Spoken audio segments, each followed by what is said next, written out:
Hi, I'm Matt, and this is my wife, Jenny. And like many of you, at one point in time, disability was not a part of our lives. We didn't know a lot of people with disabilities. We didn't think a lot about disabilities.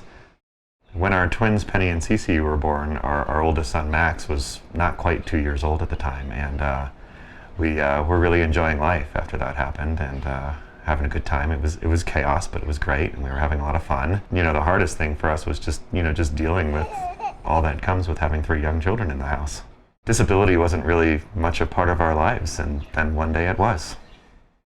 When the twins were 11 months old, Cece died in my arms while choking on a piece of her dinner.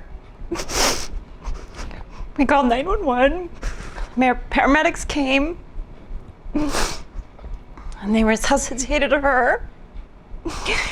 She was life-flighted to Children's, where we spent the next 6 weeks with her recovering.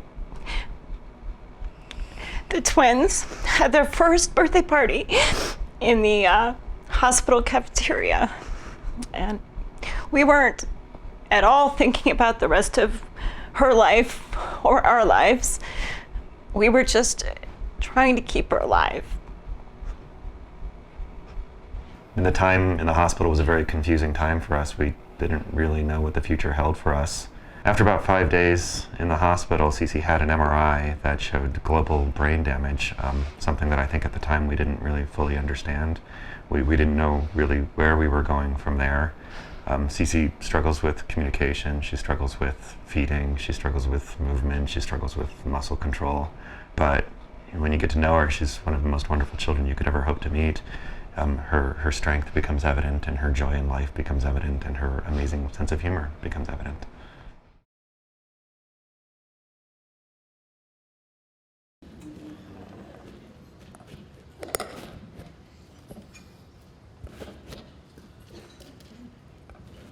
Okay, I'm sorry it's hard to start talking after seeing those pictures again for the first time in quite a while.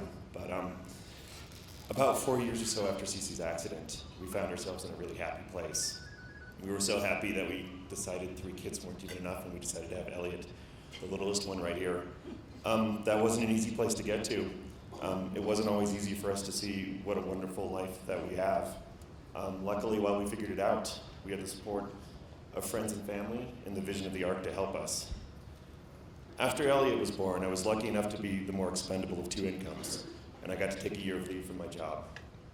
I spent a lot of it shuffling Max and Penny to school and other activities, but the majority of my day was spent with Elliot and Cece.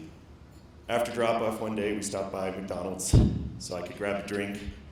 I was very, very happy, but very tired, needed the caffeine. When it was done, we left. While I was buckling Elliot into the car with Cece sitting on the sidewalk waiting, a woman in a convertible Sebring with the top pulled down parked next to us. At the time, we had this beast of a van. It was a Ford E150 with a huge swinging arm, and it was quite a process to load even 2 kids into it. The woman watched me the whole time, which was kind of awkward.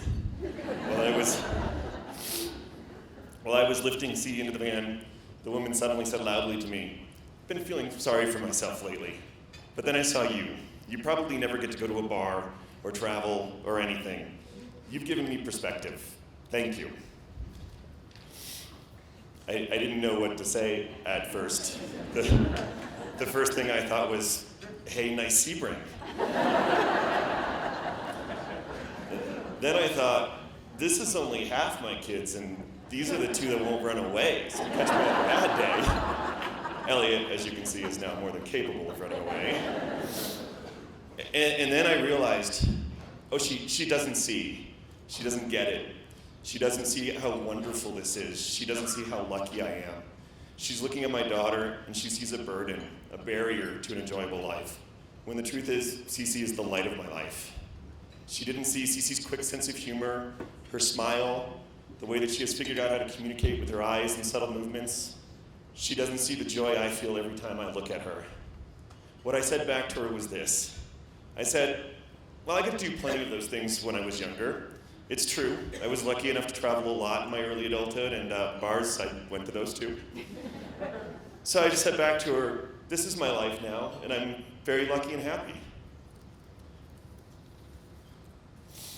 It bothered me that she didn't even consider the possibility that CC understood her, and I knew that C did.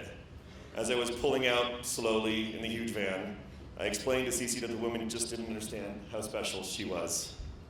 Then again, I can't necessarily blame the women in Sebring for not understanding. There's a picture of me, the first one taken after arriving home from the hospital with CC.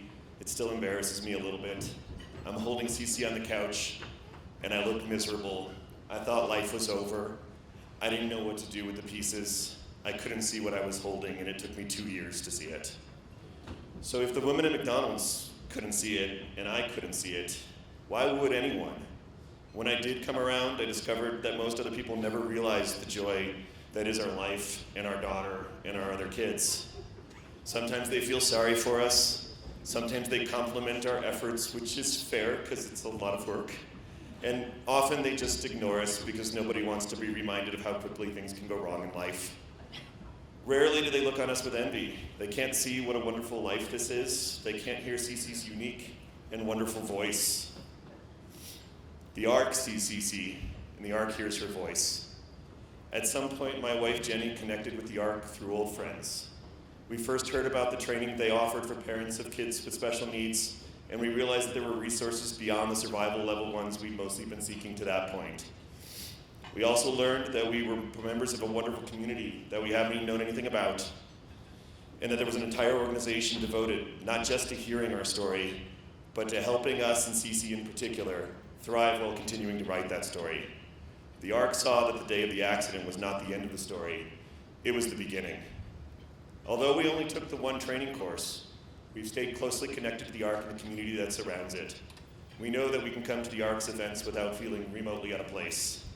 We know that the ARC will continue to encourage relationships between families that can understand and support each other. We know that the ARC is advocating for our families and others like ours in the legislature, in the schools that sometimes need it so badly, and in the community. The ARC hears CC's wonderful voice and makes it heard by others who might not listen otherwise. The ARC is our ally. They believe what we believe. The ARC believes that CC should be defined by her strengths, abilities, and her inherent value, not by her disabilities. The ARC believes that CC is entitled to the same level of respect, dignity, equality, and safety as anyone else. The ARC believes that CC belongs in the community and has the right to be included and participate in all aspects of life. The ARC believes that the broader community will be better off for having the chance to know CC. And they believe that CC should be heard, even by people in Seabrings who think life is all travel and drinks. Thank you for being here today to hear CC's story, and thank you for supporting the ARC. And with that, I'm going to turn it over to CC.